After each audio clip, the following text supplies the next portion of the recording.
अस्सलाम वालेकुम, आप देख रहे हैं सोचनामा और मैं हूं इनायत शाह। आज का वीलॉग एक हाईली इम्पैक्ट रीजनल कन्फ्लिक्ट पर है। इसराइल की जानिब से ईरान पर प्रीएम्प्टिव एयर स्ट्राइक की गई।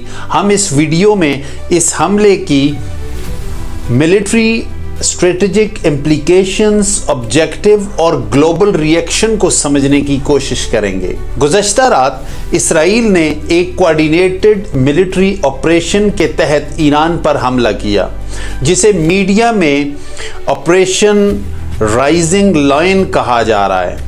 रिपोर्ट्स के मुताबिक इसराइल के फाइटर जेट्स ने ईरान के अंदर न्यूक्लियर फैसिलिटीज़, मिसाइल डिपोट्स और कमांड एंड कंट्रोल सेंटर को टारगेट किया।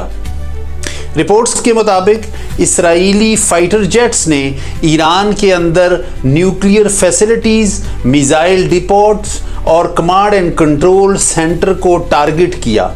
ईरानी मीडिया ने तस्दीक की है कि इस्लामिक रिवोल्यूशनरी गार्ड कॉर्प्स के दो सीनियर कमांडर जनरल हुसैन सलामी और जनरल मोहम्मद बाकरी शहीद हो चुके हैं। ये हमला सिर्फ एक टेक्निकल स्ट्राइक नहीं था, बल्कि एक स्ट्रेटेजिक डेटरेंस मैसेज भी था।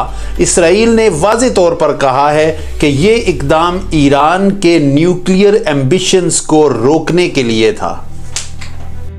वज़ीर आज़म नेतन्याहू ने कहा है कि ये कार्रवाई इसराइल के एग्जिस्टेंशनल थ्रेट को टालने के लिए ज़रूरी थी। ज़राए के मुताबिक इसराइल ने यह हमला विद प्रायर कोऑर्डिनेशन अमेरिका को एतमाद में लेकर किया। ईरान ने इस हमले को एक्ट ऑफ वॉर करार दिया और कहा कि वो इसका सख्त जवाब देगा। सिर्फ चंद घंटों में ईरान ने 100 से ज़ायद कॉम्बैट ड्रोन्स इसराइल की तरफ लॉन्च किए, जिन्हें इसराइल ने आयरन डोम डिफेंस सिस्टम के साथ बड़ी हद तक नाकाम बना दिया।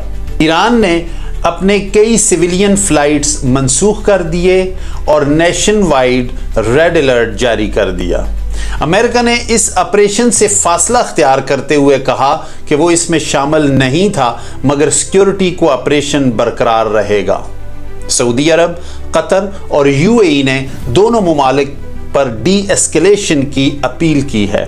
यूरोपीय यूनियन ने वाक़े को हाईली डिस्टेबलाइजिंग करार दिया है, जबकि भारत ने डिप्लोमेटिक रेजोल्यूशन पर जोर दिया है।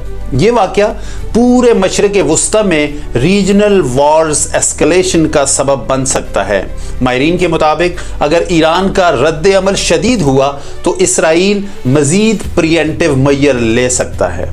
इस सूरत हाल के असरात oil prices, global stock market और इंटरनेशनल डिप्लोमेसी पर भी देखे जा सकते हैं। ये वाक़या इस बात का इशारा है कि मिडल ईस्ट में कशीदगी किसी भी लम्हे फुल स्केल कन्फ्लिक्ट में तब्दील हो सकती है। हमारी दुआ है कि हालात मज़ीद बिगड़ने के बजाय पीसफुल रेजोल्यूशन की तरफ जाए। अब देखना यह है कि इस वक्त इस्लामी ममालिक क्या किरदार अदा करेंगे। कौन से इस्लामी ममालिक ईरान की खुलकर हिमायत करेंगे और कौन से ममालिक पसे पर्दा इसराइल की पुष्पनाई करेंगे। इन हकाइक से पर्दा उठाएंगे। आप देखते रहें सोचनामा। इनायत शाह और उसकी टीम को इजाज़त दीजिए। हमारे चैनल को लाइक और सब्सक्राइब करना न भूलिएगा और कमेंट सेक्शन में अपनी राय का इजहार ज़रूर किया करें। पाकिस्तान जिंदाबाद।